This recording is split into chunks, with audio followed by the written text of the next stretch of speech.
You're listening to Data Center Therapy. Please take a number, and an engineer will be right with you.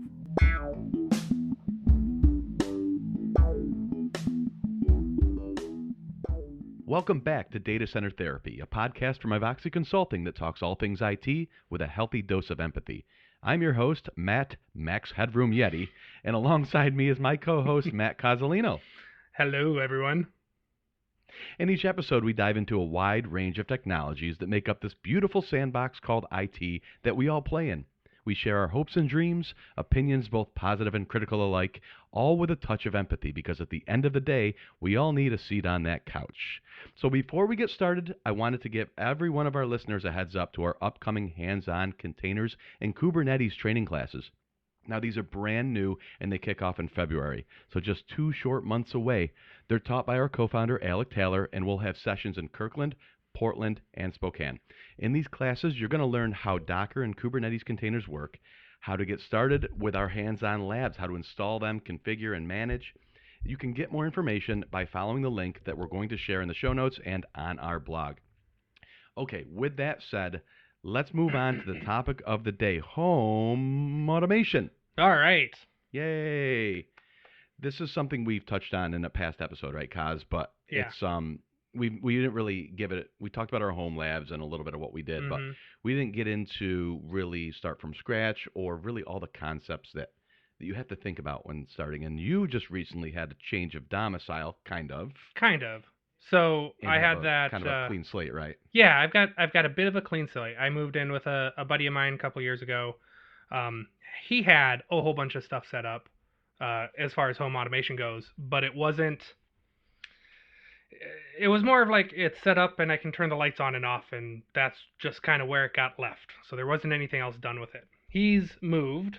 I've inherited the place, and now I've got this gear that needs a factory reset, is what I'm feeling like. And I need like a crash course. How's this work? What do I need to look at? What's important? And what are your options? Because that's, I mean, super daunting. There's a ton of different frameworks you can go with. You can buy a smart switch. Oops, this one has this compatibility. This has this. I just wasted $50 on a light switch. So there's some, I guess there's some benefit there because there's already a bunch of light switches wired up. There's already a bunch of stuff in the house. I can ask the phone to turn the lights on or turn the heat up and down, and that kind of stuff works, but I haven't taken it apart to see what's doing what and where everything lives.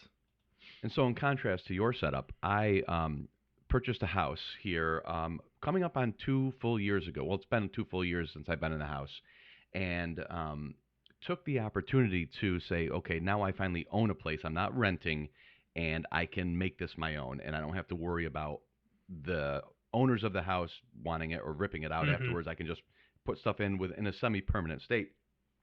So while I want to talk about what I've done and I'll lean into my opinions, I want to also explain how I arrived at what I decided to do, right? Because there are a lot of options, and I'll tell you why I did what I did. So it might work for me, it might not work for you, but we'll talk about that. So at the core of every home automation, and there's 2 things. One of them is home automation is smart devices. Smart devices is home automation, but they're not the same, right? So when we talk about home automation, we're not only talking about the devices that are smart, but the way to automate them, like we do with everything, to eliminate effort, repeatable things that we can leave to Skynet. Leave to Skynet. So let me ask you this. If I've got a Nest smoke detector, do you consider that a home automation device? Or, because like, what's it doing? I'm not going to say, hey, turn on the smoke detector in the bedroom, right? Right. I would say an automation piece would be what it does should it go off.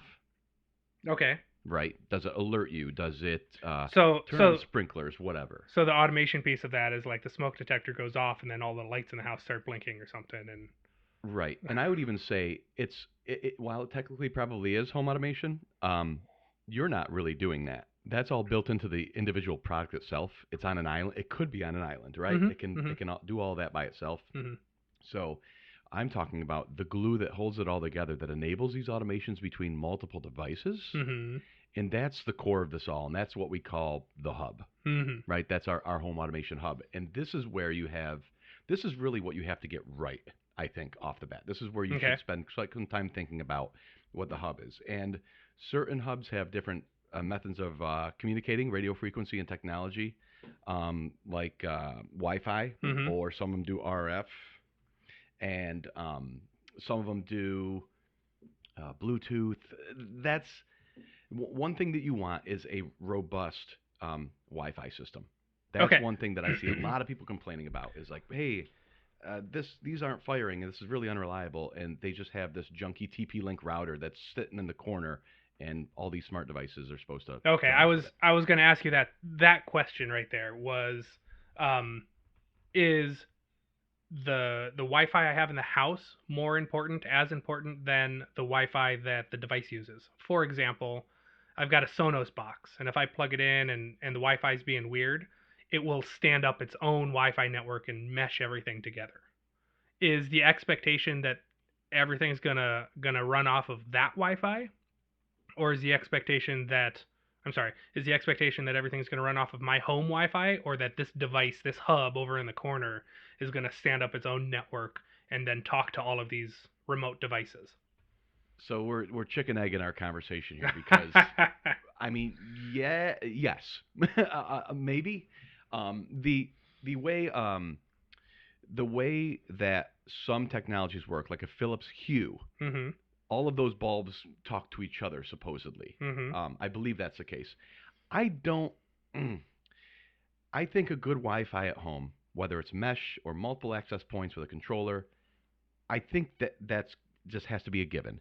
And it helps you in more places than just your smart devices, right? It's just Mm-hmm. good. You've got great Wi-Fi coverage throughout the house. Mm-hmm. Focus on that first. Mm-hmm. And I think if you can say that's a good idea, regardless of your smart home strategy, if you even have one, it's still a good idea to have good Wi-Fi.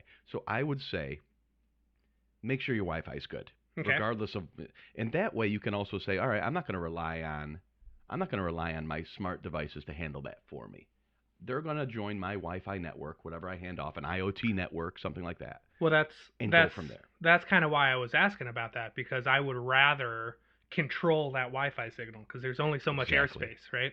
So the Exactly. more SSIDs that are out there, if Yep. Sonos is running its own set of Wi-Fi and this smart hub is running its own set of Wi-Fi, and I've got my own for the laptop and phones going, then that's Yep. just that much more overlap, that much more coverage Exactly. or So contention. the hubs, the core language slash automation glue that are out there, the main ones we've got, Alexa's one of them, Google Home, there's Samsung Smart Things, there's I think Wink is one of them as well.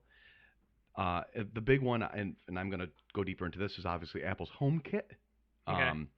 And then there's also something like a Home Assistant, which is truly a roll your own, like it acts as the hub. And it uses a protocol called, well, there's the daemons called the Vahi. If you look at any of your, if you look at your router processes, you can see it. And what it is it's a multicast DNS reflector. And that's how all these things talk. And they can, and so very noisy on the network when you think about it, right? Mhm. Because these aren't, it's either polling or broadcasting the state that they're in, Mhm. to know, hey, is my light switch on or off? So it all uses multicast DNS to talk to each other. So that's how that works. But I will say this: some of my important things are not relying on company X to support, provide a service to let me turn my light on and off. Now, I know up to a certain extent, yes, you're rolling your eye, you're kind of tilting your eyes up, and I get it. So let me finish here. Okay, to yeah. a certain extent, if Apple stops supporting HomeKit and shuts it off, yeah, I'm in trouble. Uh-huh. But here's the thing. I can always choose not to upgrade my. The thing I like about HomeKit, and I don't want to jump around too much here. I'm trying to be linear here. Mm-hmm. But the thing about HomeKit is I don't need internet access for any of it. Okay, so so like the command and control stuff isn't leaving the house for you Doesn't to say leave the turn the house. lights on. Okay. Nope. Nope. Do the rest of them? No. See, here's the thing with HomeKit. HomeKit is all local. Uh-huh. Every device that has HomeKit compatibility will talk here, home, to my. So you need the hub in HomeKit is an Apple TV, an iPad that's on your network, which I think is a stopgap. Ideally, you don't have an iPad because you might take that out of the house, or a HomePod, their speaker, right? Okay. They all serve as hubs, and so as long as that's in your house and online, every smart device that's HomeKit compatible, it talks directly to the hub on the local network and it controls it via that. The only thing internet access is used for is if I'm away from my house on my iPhone on the cell network and I say, hey, is my lights on or can I control it comes over Apple's cloud services down to my hub, whether that's the HomePod, and then my HomePod turns around and says, hey guys, are you responding? Here's the status of all your stuff, Matt. That's the only thing, and obviously, of course, there needs to be an internet service for that in between. But outside of that, if I'm home, if the internet goes out, my smart routines and my automations and my control of my devices maintains. And I think that's unique to every single, I don't think any of them can claim that. Okay. So, and that's why I like HomeKit because, well, first of all, Google, the company of beta testing, will pull the rug out from standard X at any given day and say, here's the new one that we're going to throw out 2 years from now, but jump on board, guys. Trust us. Okay. I mean, you know that to be true. Of course it is. There you go. I mean, all of the media services. Is it Google Play Music? Is it YouTube Red? Is it YouTube TV? Right. Which the chat one's my favorite. Which chat one? Exactly. Right. Exactly. Hangouts version 8 throw out. All right. Yeah. I like that. But yes, that's the core of it all. The hub, and you need something to a method to run these automations. So in HomeKit, it is the HomeKit protocol, and so every iPhone comes with a Home app. But there are also third-party apps that tap into that framework, and you can get quite a bit more detailed with the routines. So let me ask you about this and the routines and the stuff that you're creating. Is it appropriate to think of that hub as the computer that's sitting there with the cron job running and looking for, do I have an input? Yes, I have an input, so I'm going to kick off this script to do a thing. Is that an appropriate analogy for kind of? It's that? really not. For more or less the paradigm you're talking about, yeah, it's the brains. Okay. It executes. It's that. It's not like a cron job. It's more ethereal than that, right? It's the Lambda function that's just sitting there listening for something to happen.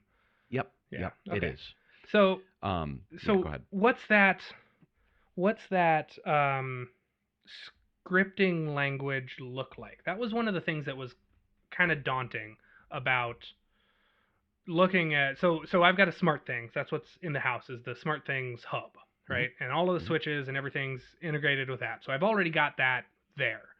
The garage door. When I first moved in, I was looking at the garage door and I'm like, I can fix this. I'm a nerd. And the way the garage door works is there's a solenoid to trigger the opener, and the solenoid is not momentary. So if I open the garage door, I have to hit the button, and then I have to hit it again to turn the solenoid off. So there is no momentary thing. So, of course, I'm thinking, like, let me just make that easy, because click, wait 5 seconds, click it again, switch it to off, right? Sure. That should be simple. And I start looking at this, and it's like, learn SmartThings Java code 9.86 and stand on your head and use your left hand. I'm like, oh my God, this is way, way more complicated than it needs to be. I want like a object-oriented or something else. Or someone's already done this. Right? Too. Yeah. And I know that's maybe a cheap thing to say for the business that we're in and our professional careers. But again, reinventing the wheel, I'm not a big fan of. True. Work smarter, not harder. Right. So there's two things we're talking about here. One is the scriptability. So from a HomeKit standpoint, I would say it is somewhat less robust but simpler. So there, like I mentioned, those third-party apps. There's one called Home Plus. It's like $15. It's not free, but I mean, what a world we live in where we're gawping at $15 apps or $1 apps. I'm not paying that. Are you kidding me? Like, you used to go out and buy Procon Plus for $59.99 kind of thing. Anyway, so with HomeKit, you can leverage automations, and it's basically in these cases, whether it be time of day or presence of people or accessory state, you can use cases. In this case, do this during this time. You can do that. The Home Plus lets you reverse actions, and then you can get a little bit more granular. And then, Apple's come out with the Shortcuts app, and you're probably not familiar with this, Matt, but with iOS 13 they have a Shortcuts app that's, I don't know if you're familiar with Automator from Mac, but it's kind of like yeah, I saw that. script engine, Mm-hmm. and you can use scripting language and call web URLs, and it's more detailed, like what you're saying. What you're talking about is actually interacting with the device and how the device itself works. Mm-hmm. Whether that's my Raspberry Pi that had a relay switch on it to control the garage when I had an old dumb garage door opener, I would say you're better off getting something that's natively or close to natively smart for the device. It sounds like you're using a hacky remote control switch. It's a smart things solenoid switch thing. Really? Yeah. Is it meant for a garage door? When I was looking at it, so it's been a minute since I've actually done the Sure. looking and done the research on it. But yeah, when I was looking at, I've got an analog garage door opener. How do I make that work? It's plug in this unit, and it's designed to be able to. I mean, it makes sense because you can have it sit in a normally open, have it sit in a Sure. normally closed, have it do this, have it do that. You can set it up to do that, right? So you have all of that possibility. It was just prohibitively difficult to make it do the thing, wait this amount of time, and then turn off, or normally be in this state and just be this way, so that I can, you know what I mean? So It's a button. yeah, I want to open the garage door. and I feel like we could be talking about two different things, because while there's a way to do that, Mm-hmm. simplicity's sake, and I hate to say we'll just throw money at it, Mhm. because while that's an Just answer, replace it's your not garage the door. only Yeah, answer. no. Right. When I have two garage doors, and I just did new doors, so we got new openers, and we have the Chamberlain LiftMaster, and they come with Wi-Fi built in. Uh-huh. Here's the rub. If you want HomeKit integration, and this is the beautiful part, right? Uh-huh. You have to buy this $50 MyQ hub. Mm-hmm. And I'm like, no, I've already bought your Wi-Fi garage I've door got opener. it. They're already smart. I can use the app. I can use the Chamberlain app. Mm-hmm. Why do I need to buy this hub to integrate? To the rescue, Homebridge. Now, Okay. Homebridge for an Apple HomeKit home is wonderful, because it basically takes any device that is inherently smart, aka there's an API, whether I can talk to it locally or through the cloud service, like in the case of Chamberlain's, they use this cloud service. Mhm. And I just give it my username and password. It logs in. So Homebridge itself talks to these non-Apple HomeKit certified devices, but they're smart. So it talks to anything that Homebridge has a plugin written for. That's what I was talking about. So somebody Okay. has a Homebridge MyQ2 plugin. They maintain. So I grab that. I plug in my credentials. It talks to MyQ2. It then turns around on the other side and says, hey, LAN, here's a HomeKit device. And Apple HomeKit says, oh, there's a certified garage door opener. Mm-hmm. It basically masquerades a non-HomeKit device as a Okay. HomeKit device. It's Okay. wonderful. Anything that's smart. So I have a in-floor heating in my bathrooms. Mm-hmm. It's New Heat. New Heat's not HomeKit compatible. It's one of these niche products, right? Mhm. That doesn't, they're not going to advertise. But Homebridge, it uses a Python module, and boom, there you go. And now all of a sudden, I can control my in-floor heating with HomeKit and Okay. all of that. So that's kind of, it's halfway to simplest. I saved $50 or $60 on the hub. Right. Same with my Philips Hue bulbs, right? Right, When I first right. bought Philips Hue, it was not HomeKit.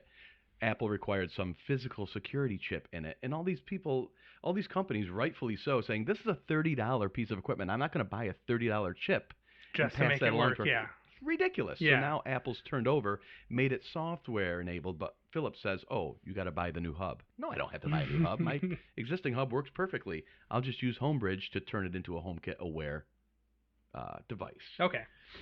Yeah.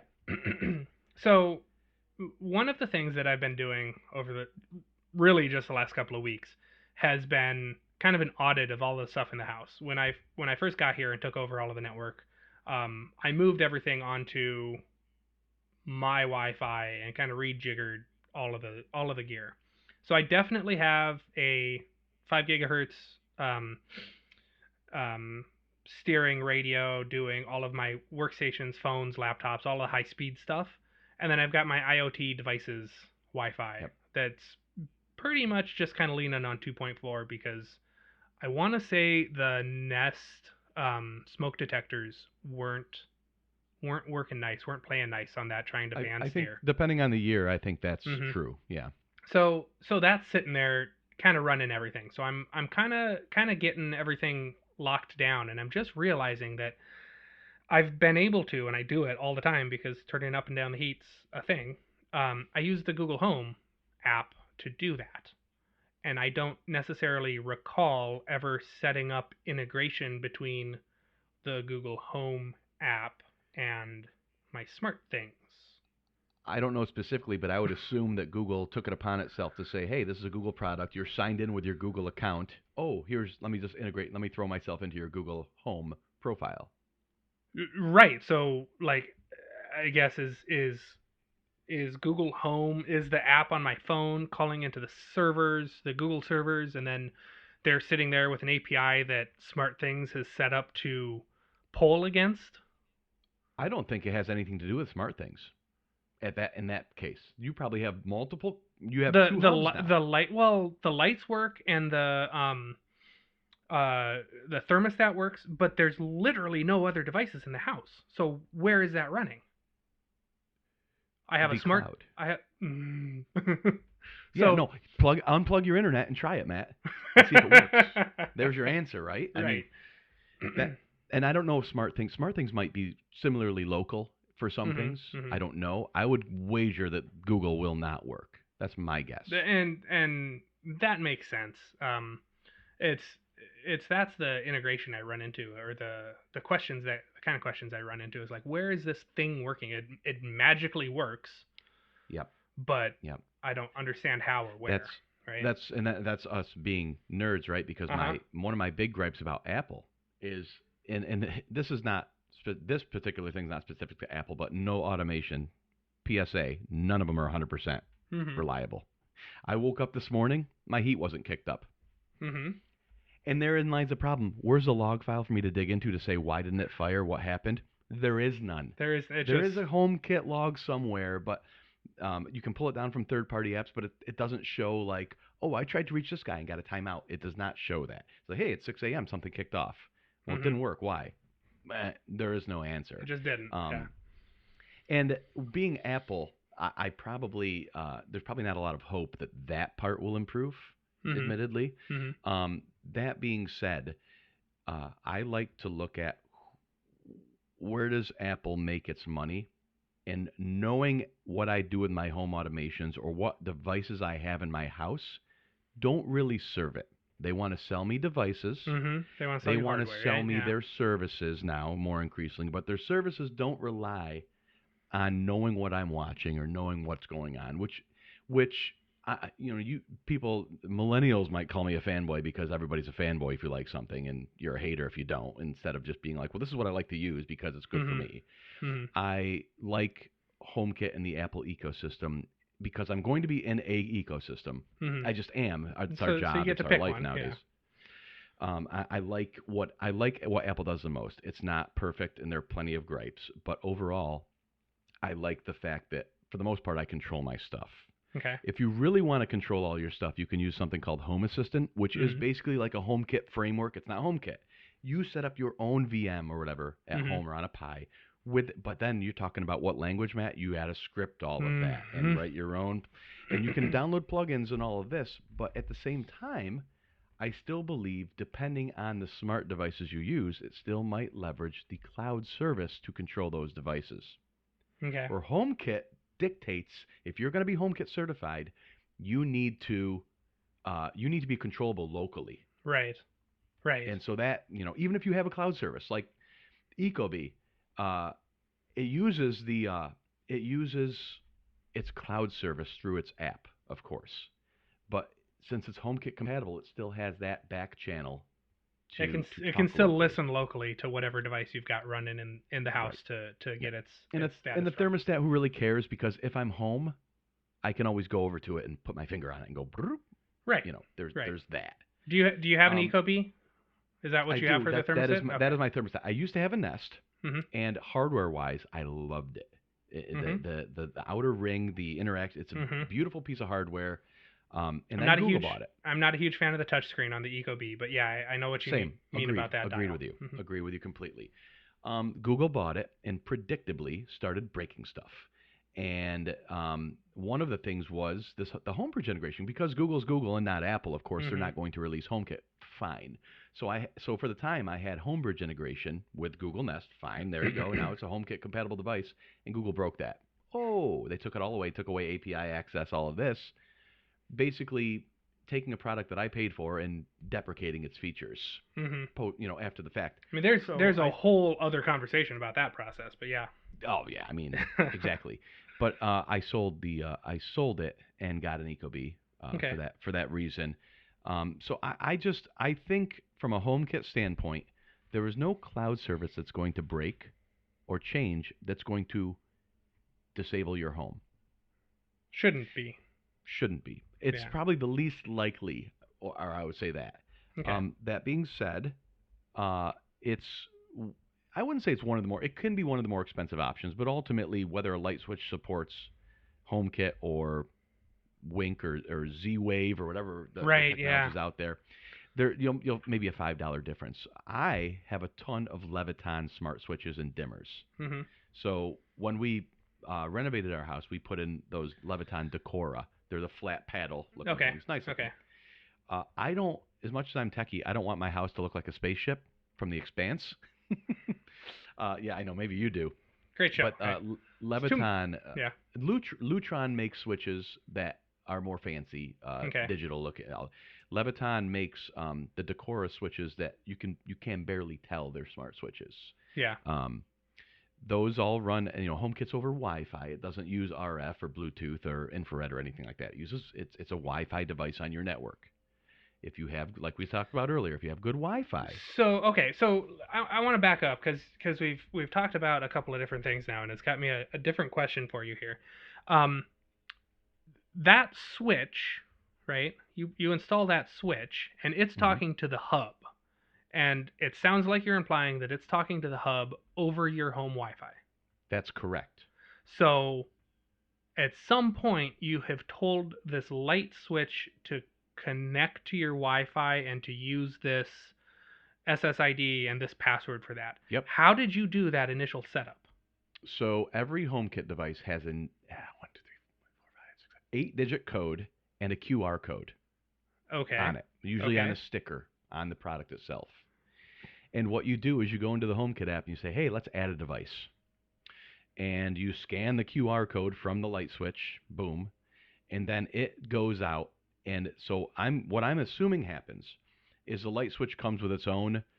Well, obviously it has a Wi-Fi radio, but it probably turns on and broadcasts itself. Okay, so it's as so a it's network. it comes up like a Chromecast will and says, "Here's my local SSID," and you do a thing and it connects to that and provisions And you don't it, have, and then but you connects don't to have to go into your Wi-Fi. The Home Mhm. app basically does that in the background, Mhm. connects to it, hands down the encrypted SSID information. Mhm. In turn, the switch reboots, joins itself to the network, says, "Hey, I'm a new device." The hub says, "Oh, yep, there's a HomeKit device. How would you like to add it? What room would you like to add it to? What would you like to call it? Here you go, Okay. Matt." Okay. Yep. It works pretty well. Okay. Is there that concept? Is there that context of these devices are talking over their own separate 900 megahertz radio? Not in HomeKit. Remember, they're Not all Wi-Fi in clients. HomeKit. Okay. So when I go to my But I run Unify at home, I can see them as devices with IP addresses on my network. okay, but when we're talking about something like Z-Wave or some of the other protocols or something, it's actually going to be a dedicated radio I believe so. frequency communication to that device from said Yep. hub. Okay. But again, now I have to worry about the robustness of 2 wireless spectrums in my house. Yeah. And it's kind of like, well, why is my phone work over here on my Wi-Fi network, but this switch won't connect to my hub across the room? It's just easier for me to say, don't you want nice Wi-Fi anyway for everything? Then just worry about that, and it takes care of everything. I like that model better than worrying about an old cordless phone range that somebody could pop popcorn next door and blow it all out. Yeah. Yeah, I remember that. I did go through during the rejigger of all my Wi-Fi, I did go through and move all of the Sonos onto the device Wi-Fi. So that cleaned itself up, and that took a minute. That's on my to-do list, but what I'm probably going to end up doing is take my existing client wireless network Mm-hmm. and just make that my IoT now. The bummer Mm. is I can't rename it. You know, Yeah. I want to keep the name and bring it out, but I don't want to reconfigure all That's 40 the of my thing. It's smart like, devices. man, that's giant. That's going to be a and pain. thus my automations that rely on them, you know. Yeah. So what I'll probably do is just bite the bullet and have a new wireless network for my phone Mhm. to join. Big deal. I don't see it anyway. And then just dedicate that SSID existing as my IoT. Hide the SSID just because. Mm-hmm. And then, you know, and then I'll end up probably putting some firewall rules on. Maybe I'll use vRealize Network Insight to sniff out where those guys are talking to, so I can allow the appropriate traffic out. Because again, that's the nice thing. My Leviton switch does Mhm. not have to talk to the internet. I can block it. Mhm. It talks to the hub, and that's it. That's- I like that. That's the thing that I've got next on my immediate to-do list is actually get some monitoring in the environment, and that's exactly what I was thinking. Was like, can I plug Network Insight into this environment so I can see what these devices are actually Sure. talking to, so I can then actually start to lock them down. Multicast DNS on devices that don't support it, Meraki. Yeah. Such a yeah. pain. They do some stuff with Bonjour, but You know what you can gotta do? like leave it sit for a minute. You know what you can do? You can. Well, you run VMs at home too, Matt? I can. I've considered kicking that idea around. You can do a Pi also. Mm-hmm. But what you need to do is make sure that Pi is a member of all networks, and then run an MD, so you can join multiple Wi-Fi networks and join. So and like plug give in. it a VLAN trunk and give it or join multiple. And then run MD and run an I don't know what the it might just be MDNS called reflector. MDNS reflector, Mm-hmm. and basically it will be your MDNS router. I wonder if I can more or run that in less. a Docker container. I'm sure you can. Don't get me started. You know, it's early. I was gonna ask you about. We were talking about the garage doors, and you had mentioned a Raspberry Pi there. Yeah. In the context of that, are you just using the what is it, the GPIO? Yes. Set of pins, it's that whole a row relay. of pins. So you're hooking up a couple of things to that, and then it's just Yes. Okay. And not anymore. That was when I had a dumb garage door opener, Mm-hmm. and I wanted to make it smart. Mm-hmm. So I had a magnet that was running off a wire too that I could tell open close state. Mm-hmm. And then up on top of the opener, I had the Pi sitting there with the relay tied in with the opening the posts on the actual opener that the switch rolls into to trigger on off. Okay. That was cool. And that ran the Avahi daemon, so it in itself pretended to be a HomeKit device all rolled into one. Okay. It was cool. So It was cool. that because you could actually run that. You said it was Python. You could run that daemon on the actual device, and That's right. and you need an actual device to do that, not something like an Arduino, Arduino, I think. Arduino. Yeah. Not That's one of correct. those, because that's more of program a that's more- chip. Exactly. That's system on a chip. That's not so Mhm. general purpose. Like a Pi Mhm, is mhm. more I wouldn't say it's It's a more computer. versatile, obviously. Exactly. So we talked about automation. We've talked about smart devices here, garage doors, and Mhm. I use it for a lot of different things. I've got smart plugs also, which are wonderful. Mhm. But automations itself, we finally getting around to what are you automating? One thing I love, one bit of data that I think is so important to automations is location. Mhm. Location. Mhm. And I know we're all nervous about tracking, right? So this is, again, not cloud-based the way I do it. So Apple HomeKit has a people presence built in. Okay. I used to have problems with it, where my location, it always worked. My wife's wasn't reliable. So the second I included her in and said when both of us are home, it wouldn't work. It would only think I was home. And I gave up on it. Now, since then, I've realized that in her contact information, I had her old address Mhm. when we were dating. And I don't know if it was using that, but I think it might have been. But I've got it working so well right now using a third-party thing that I'm good location-wise. It's a free app on the iPhone called Locative, and it's gone. They said it went out of support, like not developed anymore. And yet Okay. a couple of releases have just come out, updates have come out recently. So I think it's back on. But ultimately, it's a geofence app. I set up a geofence, and then when I go in or out, it lets me specify a URL to trigger. So I've got an obscure port open to my Homebridge machine that basically when I go outside that geofence, it makes a call to my home and through a port, and it says, Matt's gone. Or when I enter that geofence, you can do multiple rings of geofence too. And you can say, oh, Matt's home. So, and then I can look in HomeKit. It presents those as accessory states. So I can look in HomeKit and say, oh, Matt's home. My wife's home. You can do all of that. And then you can have a when I'm home, when she's home, when nobody's home, or when anybody's home. You can trigger off of that. But that app is running on your phone, and your phone has to do that. Hey, I'm here now. The phone statement. The phone triggers that, but here's the nice thing: it runs in the background.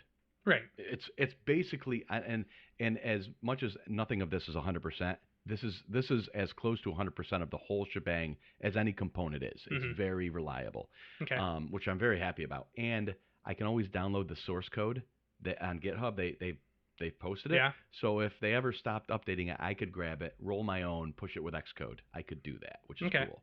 Okay. But so that's awesome. When I've left and my wife is left, when both of us are gone, front door locks, August Smart Lock. It drops the thermostat off. It during the day. It shuts the lights off. During the night, it dims the lights. All of that. It makes sure the garage doors are closed. When I arrive, I used to have it opening the front door when I pulled into my geofence. But my front door has a paddle handle. And my dog has learned how to open doors. So she hears the lock go, dun, I'm unlocked.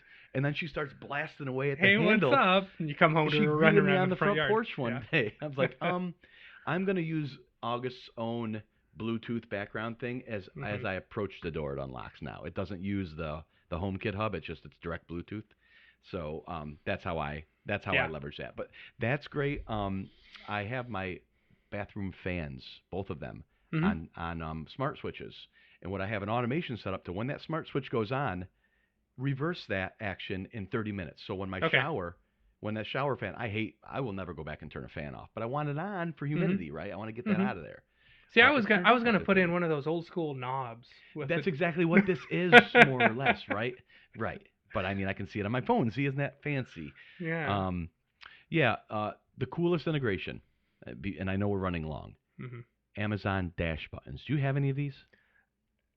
I've thought about it for like dog food, but way back in the day when they started, they were selling them for $5. But then what happened was if you ordered said product with them, you got a $5 credit on that order, so they were free. So I got like 4 of them. I got like Glad garbage bags and I don't know, whatever, dryer sheets. So I'm like, I've got these little buttons, which essentially are a soldered AAA battery. Can you change them? Can you change what Here's they order? The thing. Yeah. You can set them up and then not pick a product, right? So now they're set up, they're on your Wi-Fi. This is the great, because that's part of the setup is you have to join it to your network, right? Okay. So then you leave it. So then there's a plugin for Homebridge. This is not a HomeKit thing. It's a plugin for Homebridge that talks to these things. You have to sniff out the MAC address on the network, which is odd.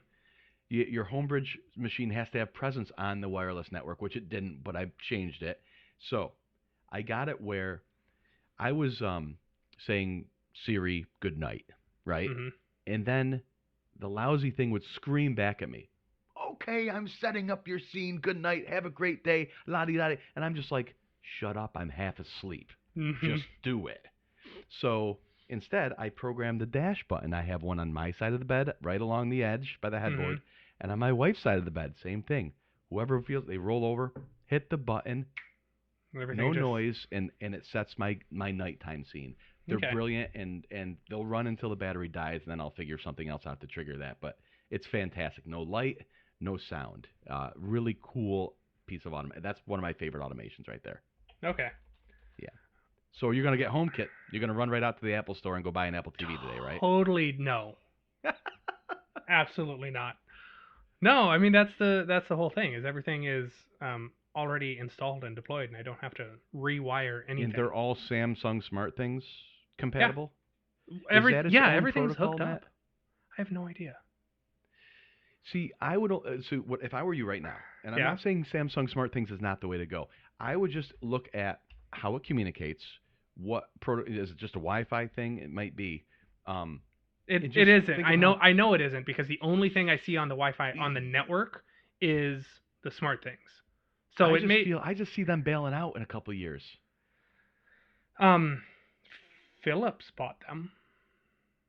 Philips bought SmartThings, Philips bought smart things a couple of so it's months not ago. Samsung anymore.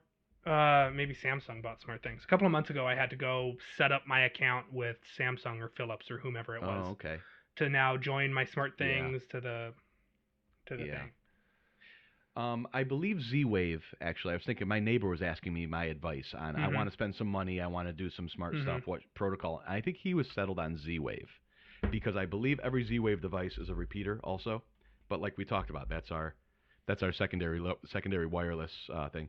I'm already in the Apple ecosystem. I have Mhm. an Apple TV. I bought the HomePods and really like them for the sound they put out. I mean, read a review. Everybody really enjoys the sound, and it's not listening to every word I say, and it's not uploading everything, and you don't have a bunch of Amazon employees doing weird things with it. Right. Anyway, humans are going to be humans. Yeah. But yeah, no, I'm very happy with my setup. Again, it's close to 100%. I do get annoyed when things don't work, right? 'Cause that's what we Always. do in this field. Yeah. But overall, it's fun and it lets me tinker. And my in-laws are all impressed every time they come over and things happen. And they're like, "What? How'd you do that? Make our place do that." It's fun. Yeah. I know Z-Wave was the one I looked at because I did swap the deadbolt for one with buttons on it so that we could unlock that. And Z-Wave was the thing I was looking for to make sure it was integrated. So SmartThings has Yep. Z-Wave. I don't Okay. know if that's what everything works on, but I'm gonna more bring my research. microwave over and start some popcorn. More research. Oh, great. while I'm turning the lights on and off. Yeah, everybody bring a voice scrambler over to Matt's house. If you have a conversation, you know someone's listening. Uh-huh. I did. I got That's- one of those Google Home Minis, and I plugged it in for a month, and now it's sitting here unplugged on the counter. I have one for free, Mhm. cellophane, unopened, that I got. Somebody sent me or something. I won it or something like that. And there's no way on earth I'm plugging that into my network. So if anybody wants a Google Mini, you want to do that to yourself, let me know. We got two of them. Yeah. New inbox. Yeah. I think that wraps it up, Matt. I think we're going to kind of cut to the outro here because we want to give people their commutes back. Right? Yep. Thanks so much for listening to Data Center Therapy. We are available anywhere fine podcasts are offered: iTunes, Google Play, Stitcher, Overcast, Spotify. Do please leave us a review. It's how the word gets out. It's how more people get to hear the show. We have a really lovely, nice 5-star review that I don't have handy in front of me, but they put it on iTunes, and it's really cool, and we really appreciate it, from Pocket God, and I will read that probably next episode. But again, don't have it in front of me, but do leave us a review. We'd really appreciate it. We are available at datacentertherapy.com, ivoxy.com. Drop us a line if there's any topics you want us to talk about, any questions. You can also hit us up at podcast@ivoxy.com. Thanks again for listening. I am Matt, Mr. Coslino. Really great to chat with you today. Thank you. It was good, educational, wonderful. Awesome. Always shoot for that. And everybody have a very Merry Christmas.